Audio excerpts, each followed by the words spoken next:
तो चलिए दोस्तों, आज हम गणित के कुछ ऐसे प्रश्नों पर चर्चा करेंगे जिसमें हमें मध्य पद को तोड़ करके हल करना होता है। इस प्रकार के जो प्रश्न आते हैं ना, उसमें बच्चे अक्सर गलती करते हैं कि मध्य पद को कैसे तोड़े। निश्चित रूप से आज मैं आपको एक ऐसा मेथड बताने वाला हूं जिसे अपना करके आप बहुत ही सरल तरीके से और बहुत ही आसानी से इस प्रकार के प्रश्नों को बना सकते हैं। यहाँ पर बहुत सारे प्रश्न दिए हुए हैं, इनमें से हम एक ऐसे प्रश्नों को लेंगे जो आपको लगता है कि ये कठिन है। उदाहरण के लिए हम 9वें नंबर का प्रश्न ले रहे हैं, ये वाला प्रश्न ले रहे हैं। आप लोग इनमें से कोई भी प्रश्न मुझे कमेंट करके पूछ सकते हैं, उस प्रश्न को मैं निश्चित रूप से आपके लिए बहुत ही सरल मेथड से बता दूंगा। ये कक्षा 10वीं का मैथ्स बुक है, और अगर आप कोई 10वीं के विद्यार्थी हैं तो आप लोग इस प्रश्नावली को खोलिए और कोई भी प्रश्न आपको चाहिए तो मुझे कमेंट करके जरूर बताइएगा। कई लोगों को लगता है कि अंडर रूट वाला प्रश्न कठिन लगता है, तो आप ये भी कमेंट कर सकते हैं। आज मैं आपको बेसिक तरीके से बताना चाह रहा हूं, इसलिए ये वाला जो कठिन प्रश्न आपको लग रहा है, कई लोग यहाँ पर गलती करते हैं कि माइनस दिया है। दोनों जगह जब माइनस दिया हो तो गणित को कैसे बनाते हैं, तो इस विषय पर हम चर्चा करने वाले हैं। तो इस प्रश्न को हम लिख लेते हैं और इसी प्रश्न पर आज हम चर्चा करने वाले हैं। तो हमारा प्रश्न क्या है उसको ध्यान से देखिएगा। हमारा प्रश्न दिया था, इसको थोड़ा सीधा कर लेते हैं। हमारा जो प्रश्न है वो 6x का स्क्वायर माइनस 7x माइनस 3। अब इसका हमें गुणनखंड करना है।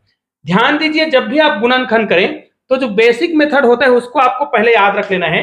गुणनखंड तोड़ने का, जैसे मैं आपको यहां पर एक सूत्र बता देता हूं, ax का स्क्वायर प्लस bx और प्लस यहां पर c। और हमेशा याद रखना है, ये जो वर्ग समीकरण होता है इसमें यहां पर प्लस और माइनस का महत्व रहता है।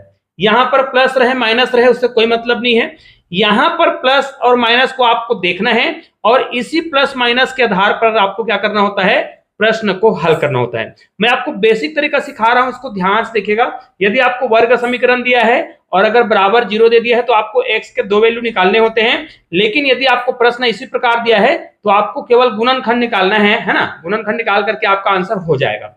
अब इसको हल कैसे करते हैं उसको ध्यान से देखिए। हल करने का जो तरीका है वो ये है कि यहां पर आपको देखना है कि ये b है, यहां पर c है, और निश्चित रूप से b और c कोई संख्या होगा। अब करना क्या होता है, तो ध्यान दीजिए, यहां पर यदि a का जो वैल्यू है 1 है, मान लीजिए a का मान 1 है, ठीक है, अगर कोई गुणांक नहीं है, क्योंकि दोनों मेथड मैं बताने वाला हूं, क्योंकि यहां पर देखिए x स्क्वायर का गुणांक 6 है, लेकिन मैं अभी पहले आपको बता रहा हूं कि अगर a का मान 1 हो तो करते क्या है, ये c को 2 ऐसे गुणनखंड में तोड़ना रहता है। ये कोई भी गुणनखंड में टूटेगा, c को हम 2 गुणनखंड में तोड़ेंगे। मान ले जाए a1 और b1 में टूटता है, तो इन दोनों को हमें क्या करना है, गुना करना है, तो c मिलना चाहिए। इन दोनों को हम गुना करें तो क्या मिलना चाहिए, c मिलना चाहिए। और इन्हीं दोनों को, जैसे हमने इसको a1 और b1 में तोड़ा है, तो इसको जोड़ेंगे या घटाएंगे। अब यहां पर मैं ऐसा क्यों बोल रहा हूं कि जोड़ेंगे और घटाएंगे, तो इसीलिए इस वाले जो बेसिक तरीका है इसको कोई नहीं बताता है, मैं आपको बेसिक तरीके से बता रहा हूं ताकि आपसे गलती नहीं होगा।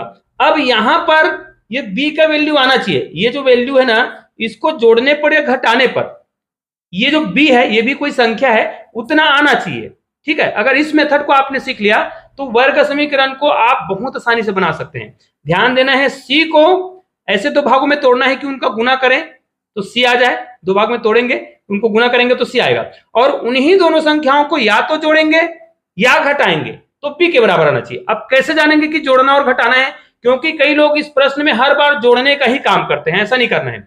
अगर यहां पर प्लस दिया है तो इन दोनों को, यहां पर 2 संख्या जो लेंगे उनको जोड़ने पर b आना चाहिए, और मान लिया यहां पर अगर माइनस दे दिया है तो उन्हीं दोनों संख्याओं को आप क्या करिएगा, घटाएंगे तो क्या आना चाहिए, b के बराबर आना चाहिए। तो ये एक बेसिक मेथड है जिसको आपको सीखना है, मैंने बहुत ही आसानी से आपको बता दिया है। अब चलिए इस प्रश्न को कैसे बनाएंगे। अब ये हमारा ax का square plus bx minus c type वाला है, मतलब यहां पर माइनस दिया है, यहां पर प्लस माइनस रहे उससे कोई मतलब नहीं है। एक और चीज, अगर a का मान यदि 1 नहीं है, है ना, 1 नहीं है, अर्थात a का मान कुछ भी है, 2 3 4 5 6 कुछ भी हो, तो आपको करना क्या है, इस a के वैल्यू को गुना करना होता है c से। याद रखिएगा, a को गुना करना होता है c से। ठीक है, जैसे ही c से हम गुना करेंगे तो यहां पर जो भी संख्या आएगा a और c को गुना करने पर, वो संख्या आपको दिमाग में रखना है, यहां पर लिखना नहीं है, बस यहां पर दिमाग में रखना है। और यहां पर जो भी संख्या आएगा a और c को गुना करने के बाद, उसी को आपको 2 भागों में तोड़ना है, 2 गुणनखंड के रूप में तोड़ना है। और उन्हीं दोनों गुणनखंड को अगर हम जोड़े या घटाएं, चूंकि यहां पर माइनस है तो उनको घटाने पर भी आना चाहिए, अगर यहाँ पर प्लस होता तो उन्हीं दोनों को आपको जोड़ने पर क्या आना चाहिए था, बी आना चाहिए था। अब इस प्रश्न में चलते हैं, अगर आप लोग कहें तो मैं इसमें एक और उदाहरण और बता दूंगा प्लस वाला, तो पहले हम माइनस वाला बताते हैं, ठीक है। तो देखिए यहां पर दिया है 6x का स्क्वायर माइनस 7x, ठीक है, यहां पर दिया है माइनस, ठीक है।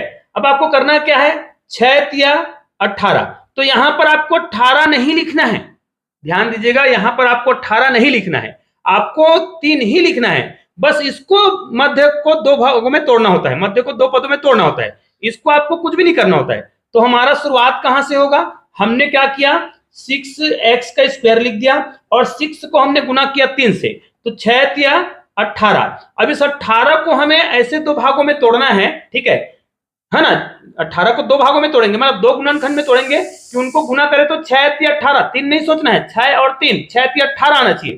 तो सबसे पहले आप क्या करिएगा, 2 गुणित 9 कर सकते हैं, 2 निया 18, या फिर आप क्या कर सकते हैं, 3 गुणित 6 भी कर सकते हैं, 6 तिया 18। इसके अलावा और भी कोई आपको संख्या लगता है उसके हिसाब से आप गुना कर सकते हैं, ठीक है। तो निश्चित रूप से ये हमने गुना कर दिया है, 1 गुणित 18 भी कर सकते हैं आप।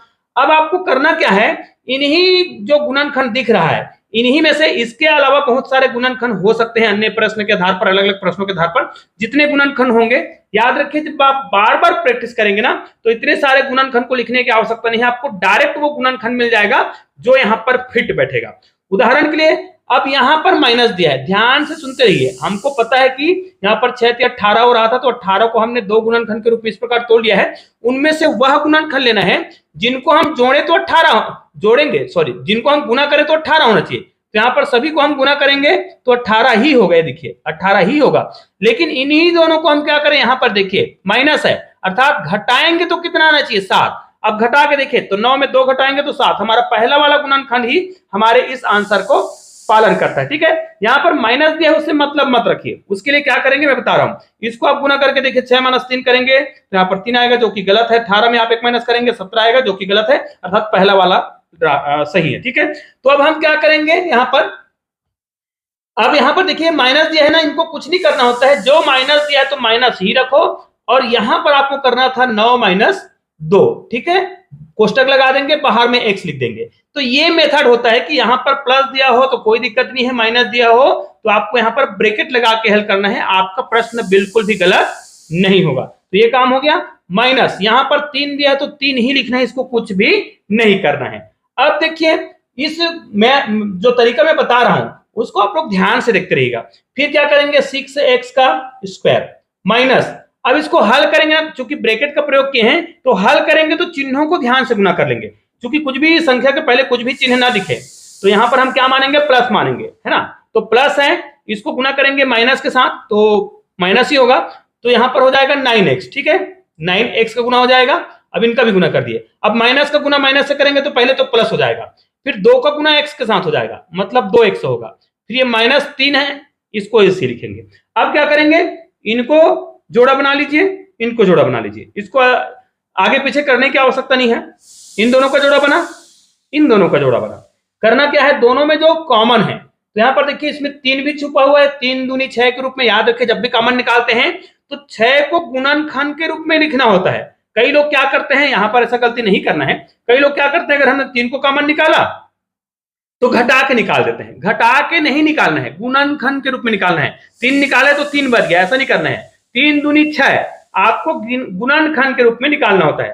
तो हम यहां से 3 निकाल रहे हैं क्योंकि 3 दोनों में आया हुआ है, यहाँ पर x 2 बार आया है, यहाँ पर x 1 बार आया है, मतलब x भी दोनों में आया है, तो हम 3x को कॉमन निकाल रहे हैं। तो यहाँ पर हमने x को 2 बार था, 1 बार निकाल दिया तो 1 बार x बचा है। यहाँ पर 6 जो है 3 गुणित 2 था, 3 दूनी 6, उनमें से 3 को निकाल दिया तो 2 बचा और x 1 बार बचा, माइनस यहाँ पर x तो 1 ही बार आया था जो निकल चुका है। यहाँ पर 9 में हम गुणनखंड के रूप में 9 को हम 3 गुणित 3 लिखेंगे, ठीक है, इनमें से हमने 3 को निकाला तो हमारे पास 3 बच गया। और यहाँ पर जांच करने का एक और बहुत ही सरल सा तरीका है कि यहाँ पर जो उत्तर आएगा ब्रैकेट वाला वो बिल्कुल सेम रहता है। तो यहाँ पर देखिए दोनों में कोई भी कॉमन नहीं है, तो आपको 2x - 3 करना है और ये आपका आंसर बन जाएगा। अब क्या करना है, ऐसा करने के बाद आपको निश्चित रूप से ये वाला जो ब्रैकेट वाला जो पद होता है ना वो सेम मिल रहा होगा, तो समझ जाना कि आपका गणित बिल्कुल सही है। अब देखिए यहां पर हम क्या करने वाले हैं, दोनों में देखिए कॉमन है 2x - 3, ये कॉमन है, तो 2x माइनस 3 को हमने कॉमन निकाल लिया, यहां पर क्या बचा है, केवल 3x बचा है, और यहां पर प्लस, और इसके सामने कुछ नहीं मतलब 1 है तो +1 करेंगे, और ये आपका गुणनखंड वाला आंसर हो गया है। कई बार क्या होता है, इसी प्रश्न को इस प्रकार दे दिया जाता है, ऐसे बराबर 0 दे दिया जाए, इसमें मान निकालने के लिए कहा जाए तो सब में आप 0 करते जाएंगे, 0 करते जाएंगे, तो यहां पर आप क्या करेंगे, दोनों के मान 0 कर देंगे, तो आपका 0 भी उस 0 के आधार पर उसका मान निकल जाएगा। तो आप क्या करेंगे, 2x माइनस 3 = 0 करेंगे, और दूसरा वैल्यू 3x + 1 = भी 0 करेंगे। तो यहाँ पर 2x है ना, यहाँ पर मेरे पास जगह नहीं है, इसको आप लोग स्वयं बना लीजिएगा, क्योंकि बहुत आसानी से मैंने बेसिक तरीके से समझा दिया है कि इसको अगर आपको मान निकालना हो तो 2x = 3 हो जाएगा, फिर इसको हल करेंगे तो x = 3/2 हो जाएगा, ये आंसर हो गया। दूसरा यहां पर 3x = -1 होगा, ठीक है, सॉरी यहां पर 0 होगा, है ना, यहां पर -1 होगा, तो x का मान -1/3। तो ये दोनों आंसर हो गया है।